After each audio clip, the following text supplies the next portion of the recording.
Hi, everyone. Welcome to Doing Sociology.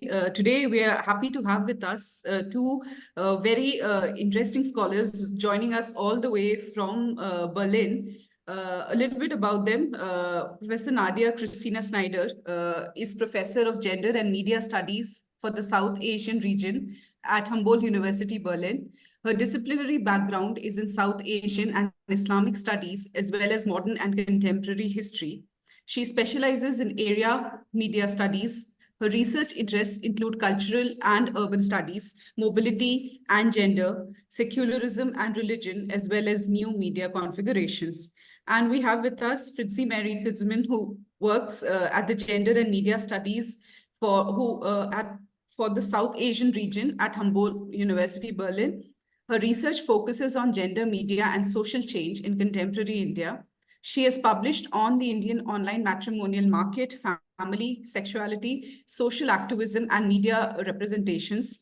They're currently working on both of the speakers today are working together on a joint research project, RePLITO, Beyond Social Cohesion, Global Repertoires of Living Together from 2021 to 24. And our speakers today will be talking to us about something which is extremely interesting because they've been doing collaborative writing on issues of media and gender in India for quite some time now. So very happy to have you both with us today.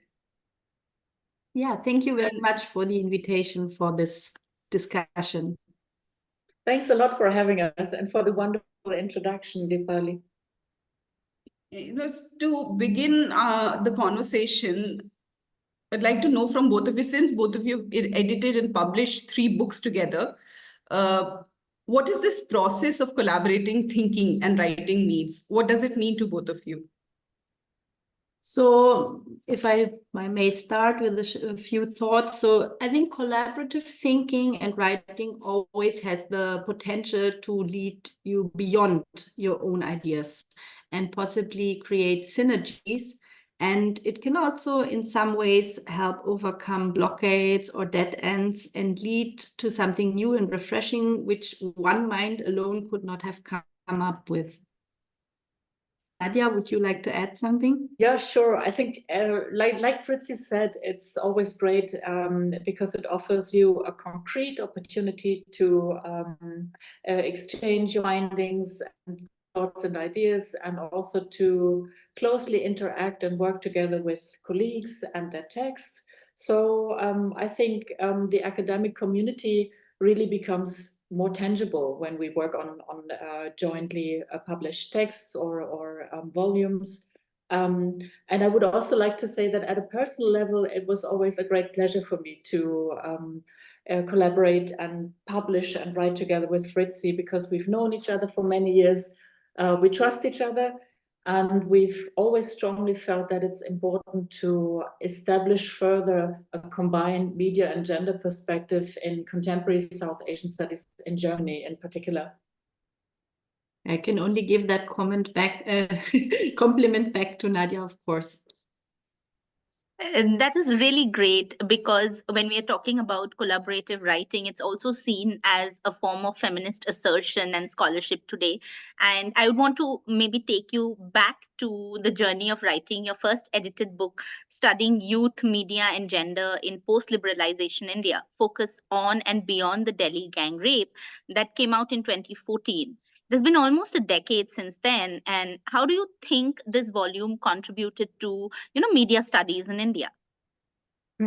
So I will start and talk a bit about this book, and then we'll do it the other way around when we talk about the second book that we edited together, about which Fritzi is then going to say a bit more. So this is the book that you just mentioned, and I think it is important to mention that at that time, the brutality which Jyoti Singh Pandey had to endure and through which she lost her life very tragically in December 2012, also shocked many people in countries like Germany. There was a lot of media coverage on this brutal event. and a lot of information circulated.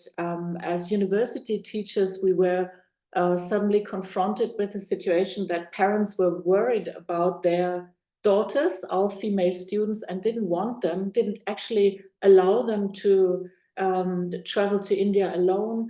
And at the same time, we observed that the coverage about the so-called rape culture and gendered violence was really very strong. And we had the feeling that it seamlessly tied in with all the also stereotypical and essentialized views on South Asian societies, and felt very uncomfortable about this, because we thought this is actually reproducing very Eurocentric perspectives from which women are mostly seen as, women in South Asian societies are mostly seen as passive victims, and where obviously audiences have the impression that there has been no feminist movement, or no form of feminist activism and knowledge production, not to mention the participation of many women in India's freedom struggle, for example. So when Fritzi and I discussed a lot about the pros and cons of making such a critical event the titular focus of an edited volume, we were not sure if this is actually the best idea that we could have in such a context, but we discussed it with colleagues in India and in Germany, and we all felt that it's indeed relevant to also talk about our observations on the reactions to this critical event. And we really liked Maitri Chaudhary's approach, and how she captured, I think, very succinctly with her term instant access, a very central problem of this ongoing circulation and perception of this critical event, because she describes in her contribution to this volume how, because of the internet, information or bits and pieces circulated very rapidly and were made available to global media audiences, but at the same time they met with unequal prior knowledge. And this lack of basic knowledge about feminist movements, about ongoing struggles, about also the intersection of gender and public spheres, means that this can actually lead to the reproduction of, or can reinforce stereotypical representations. So this is particularly Maitri's contribution to this volume is still very interesting for our students, and they like to discuss about it. So this was important, but we also felt that it's actually a good opportunity to include perspectives and new topics that at that time were not really much focused on, particularly in relation to youth, gender and media. So we also felt that this beyond is actually a good opportunity. So overall, to respond to your question, I would say, or I hope that it really pointed out the potential and the importance of this combined media and gender perspective in South Asian studies. Fritzi, would you like to add to that? Yeah, maybe just 2 points. So we also tried to experiment a bit with the form. So we also included, for example, an interview with Urvashi Bhutalia, which kind of interrupted that purely academic form of which the book otherwise has. And also maybe to your question directly, I think in this book also kind of propelled like an ongoing exchange with the contributing colleagues in India, but also with other colleagues who read the book and who circulated like chapters. And I think through this, we could also learn that the book was well perceived and indeed kind of bridged that either or research that we had like before, either research dealing with the inner Indian discourse or with the external one, like, but hardly publications that bridged this gap and interrogated the interplay between global media representations and national ones. So I think this is another very interesting point about this book. you both had looked at the Nirbhaya gang rape of 2012 as a critical event. And of course, after that, and even before that, there's been a lot on critical events. So we would like to know about the importance of critical events in understanding as well as contextualizing a shifting Indian society. This is a very important question. So obviously with this term critical events, we first of all refer to specifically to the important anthropological perspective that Veena Das has opened up with her book and concept of critical events for our understanding of transforming, rapidly changing Indian society post-independence. And in her book, which was published in the mid-1990s, Veena Das identifies a number of transformative events that really profoundly affected or even changed the lives of many people and communities in India.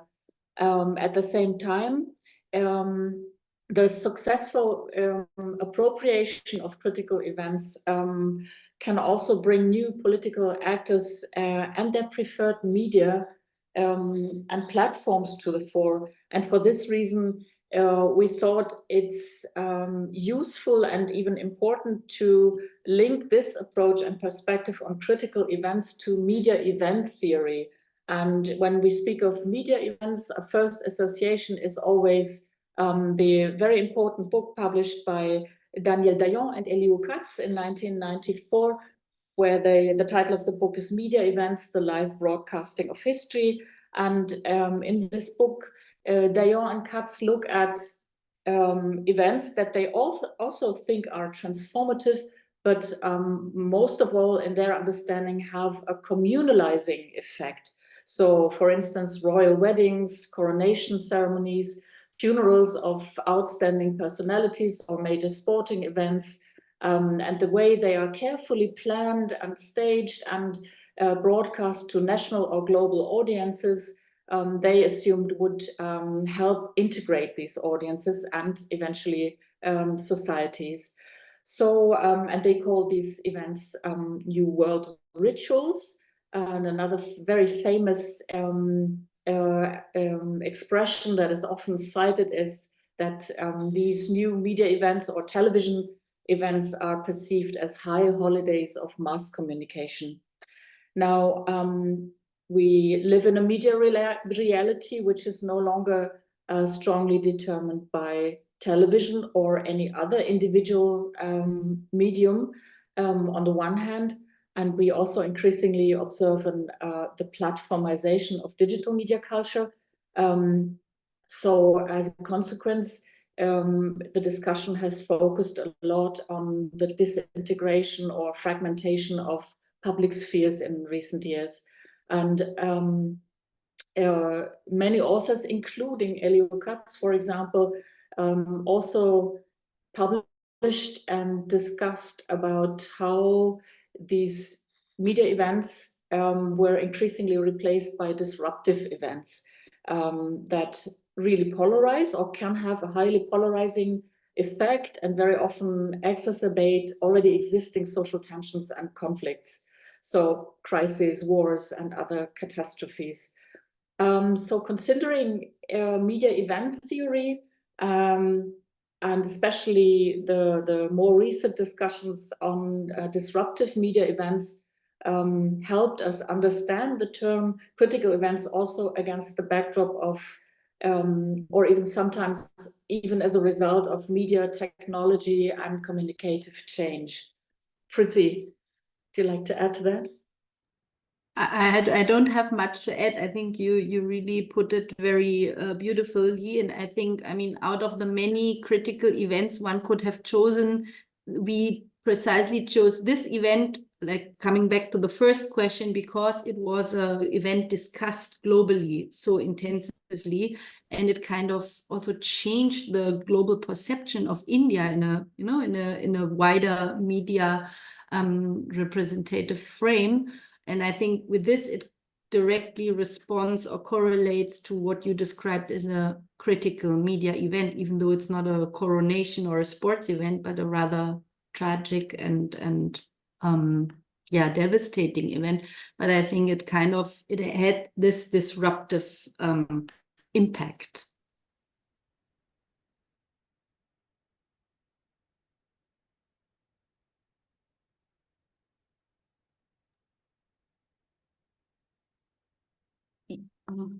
Yes.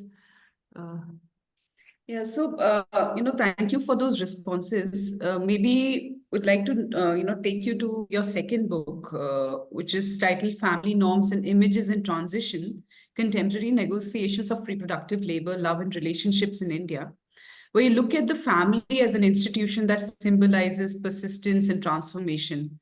Now, how does the media convey family norms and images? If you could take us through that. Yes, thank you for this question. It's I think it's like family research, especially in relation to media, has very, very long focused on Hindi film in the Indian context. And within this, it's a standing kind of obvious observation that the family as an institution has been emphasized and reinforced in patriarchal ways by popular media, not only Hindi cinema, but also soap operas, for example, for decades.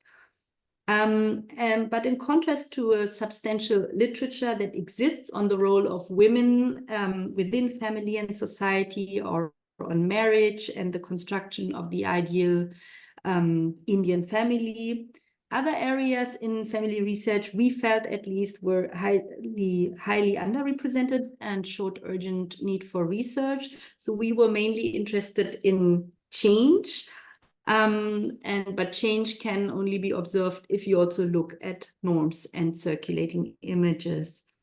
So one point where we started from was that all over the world we can kind of witness increasing conservative backlashes wherever the heterosexual family ideal is perceived to be under threat. And this is not limited to the Indian context. I mean, we can think about transphobia, about the discussions on same-sex marriage, etc. And with our book, we wanted to highlight not only the persistence of the normative images, but their transformation and the interesting dynamics that result from changing realities, as well as changing forms of representation tied to these changing realities. So, for example, with the onset of digital media, specific ideological constructions are being circulated. And one that I look at in our book is the construction of new fatherhood. And through digital media, these can be circulated through even more channels and specifically target certain audience. And in my chapter, I interrogate possible negotiations of hegemonic and patriarchal gender roles of parenting. And I look at it within the context of a recent reorientation of gender and family politics in India towards a stronger emphasis on initiatives of what we call gender mainstreaming, which is kind of surprising given the conservative environment of the current government in India. But this is what kind of intrigued me. And I, for example, looked at multimedia campaigns by the Ministry of Health and Family Welfare and at the 2015 Selfie with Daughter campaign. And I found that contrary to the progressive impressions that all these campaigns leave at first sight, because they focus men as change makers, as responsible fathers, as shedding a positive light and reframing Indian manhood, I still suggest that they do not contribute towards challenging hegemonic masculinity in the Indian context, but rather perpetuate patriarchal structures, because they kind of address fathers and husbands still within a framework that advocates them as patriarchal protectors. So this is one example from the chapter that I wrote, and the other chapters in the book discuss a wide range of themes, such as media representations of surrogacy and reproductive tourism, 2 chapters that Nadja wrote about documentary film and fiction film, and again also about the perception and the target audience in Germany. So we again tried to bridge this national framework and international framework. And then we have chapters about the absence and presence of the family in contemporary Hindi film, because we could not omit this important media sphere.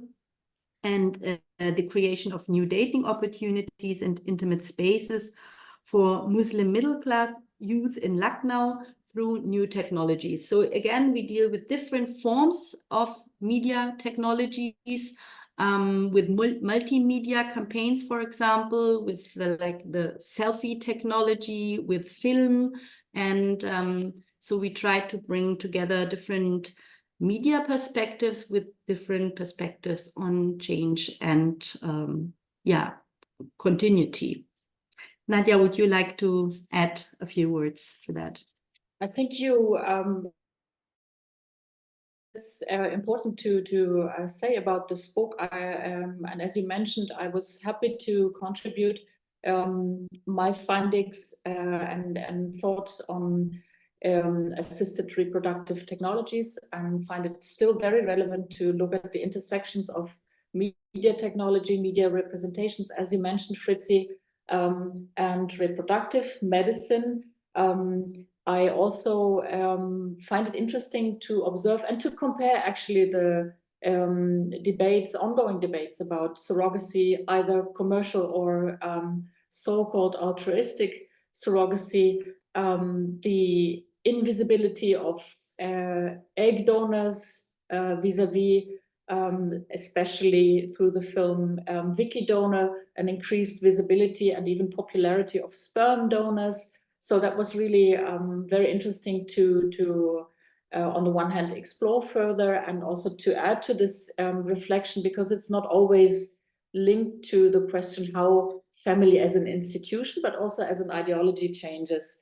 And by excluding, for instance, single parents or homosexual couples or individuals from access to assisted reproductive technologies, it became clear that the idea is to use it as a technology that can actually reinforce heteronormative family ideals, and especially to allow middle-class families access to this field, whereas others who also sought to revive this and get access to this way of doing and becoming family, clearly says that the state actively tries to prevent this institution from becoming too broad, too diverse, and to include really chosen and alternative families as well. So I think this is also even more relevant now with regard to the Supreme Court decision not to allow same-sex marriages in India, I think. Right. And this brings me to, my next question, which is about how ideological and lived realities of an Indian family are portrayed. Are you of the opinion that the media can capture these differences? And if yes, how? Yeah, so this is, I think, part of the topics that we deal with in this book, and that we are also interested in, of course, in our research. And we found that while alternative family models can be said to have been a lived reality in India much earlier, like for centuries, it is interesting to note that they are now, it's only now that they are increasingly visually represented, for instance, in commercial advertising, literature, or popular Hindi cinema. Nadja just mentioned a few.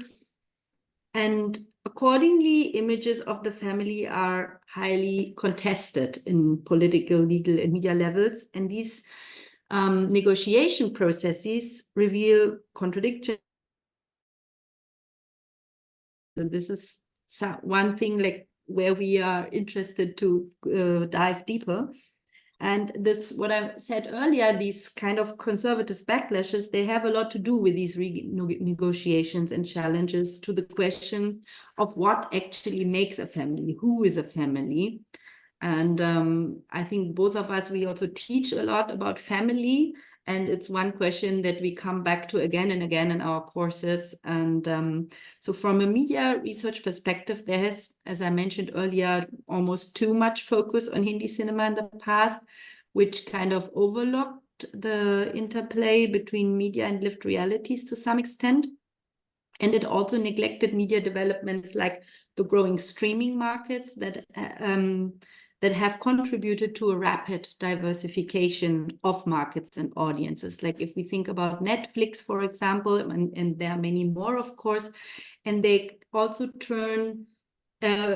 they also render a broader range of representations and different realities of being family visible, not only by making international productions accessible to a lot of audiences and with more translations and synchronizations of films and serials, but also with the diversification of the inner Indian market, with like smaller productions made specifically for these streaming markets, and which kind of, I mean, we had already a diversification in terms of films when the multiplex arrived in India, and we had like the smaller screens where you could have like B and C movies or independent movies that don't cater to a big audience. But I think the streaming markets even propelled this development further. Oh, Nadja. No, perfect. I really hope there's going to be more focus on streaming services. I also think it's how, as an abstract concept, thinking family and kinship differently offers so many new, fresh perspectives. And I find it interesting to see how sometimes it's only very small. It's not at the center of many movies. Sometimes it has only a very marginal role, but after having seen and watched the movie, you wonder, so this must have been done intentionally, and it's like a comment. So I find this quite interesting and wonder why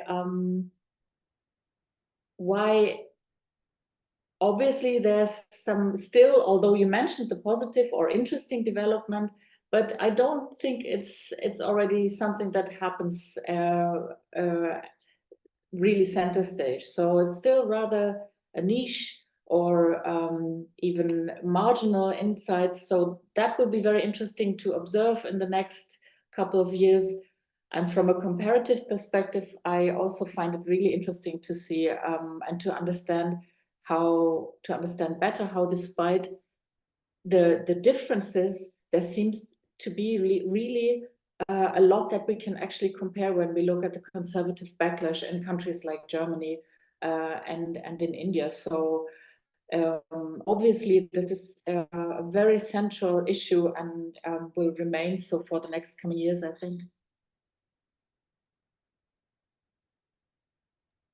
Right. Thank you. You know, that brings us to a question on your latest collaboration, which is titled How to Live Together, Circulatory Practices in Contested Spaces in India. Could you talk a little bit about this collaborative effort and also its significance? Yes, thank you.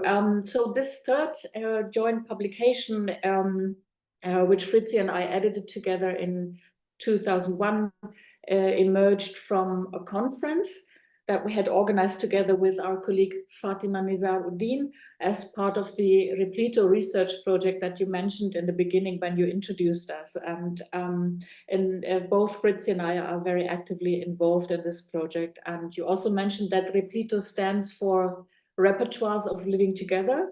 And we use this or we contrast this with what we see as a dominant understanding and focus on on social cohesion at the moment, or it has been the subject of a lot of discussion recently, especially in Germany. And in what we observe in these debates is that on the one hand, cohesion is seen as a glue, some magical substance that keeps communities, societies together. And at the same time, it's often associated with ideas of a limited and territorial or territorially defined community, which is also the reason why some actors and institutions think it's quantitatively measurable.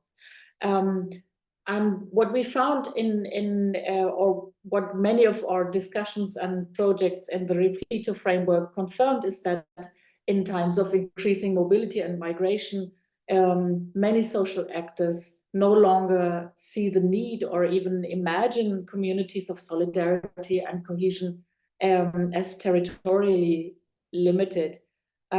So when we think of translocal diaspora communities or transregional religious communities, or to come back to the family, transnational families whose members are sometimes really scattered across several continents as a result of migration, but they nevertheless try to maintain some form of family routine through their digital media practices, a feeling of cohesion, connectedness, and they do it very actively. So, and this, as researchers, this clearly shows us that we need to take a closer look at both temporary and long-term relationships that can be open and changeable, and above all, that potentially transcend geographical spaces. Another crucial question, I think, for us is that we have the feeling that in many debates, social cohesion is the focus, but it's actually about cultural cohesion. So it seems to be, especially in Germany, a rather culturalized perception of, so you had a host community and obviously imagined this community as relatively homogeneous culturally, because there's very little conversation about social inequality, for example. And then as a result of migration, all of a sudden this perceived cohesion is threatened, and the glue is no longer there and now has to be found anew, developed anew. And so we thought that it's really, really important to look beyond these dominant discourses on social cohesion, on media representations, and also to focus more on actors who are less powerful, less publicly visible, and to try to understand better how they try to imagine communal coexistence, cohesion, mutual trust, solidarity, recognition anew, and how they practice this, how they communicate about this, which concepts and archives they actually draw on. And these are some of the questions that bring us directly to this third publication. And Fritzi, you're going to tell us more about this now. Yeah, so emanating from all these ideas and discussions that Nadja just described, we organized a conference, a digital conference in September 2021. And out of this, this was like a 3-day, very intensive academic and activist exchange, one can say. And out of this, we published 5 articles in this collection, together with an introduction co-written by Nadja and me. And all these 5 articles share a media perspective and follow the question about circulatory practices in contested spaces that you just elaborated on as one of the dimensions of living together. And with the book, we attempted to use an understanding of circulation to make sense of the situation in contemporary India, where under competitive authoritarian regime, specific networks create proliferations around rather divisive notions of identity that mark certain sections of the population as outgroups. And given the increasing circulation of inciting, exciting, polemic, and provocative content, we were rather interested in counter attempts to circulate possibilities in terms of positive or peaceful coexistence. And so this question was the major quest. And we included, as I said, 5 articles. Shweta Kishore, she wrote on independent documentary cinema in this collection and discusses the media initiatives of Cinema in Resistance and Chalchitra Abhiyan. And both initiatives are very illustrative examples of how configurations are collectively created that could be understood as circulations with the potential to create new spaces for coexistence, as well as conceptual change within the existing social political landscape. And Max Kramer, similarly, in the collection writes about the transformative power of the documentary form and argues that an understanding of this form requires us to go beyond the textual focus on ethics of coexistence. And sorry, I have to interrupt for 1 second because my child has come in. I'm sorry. Anton. Sorry,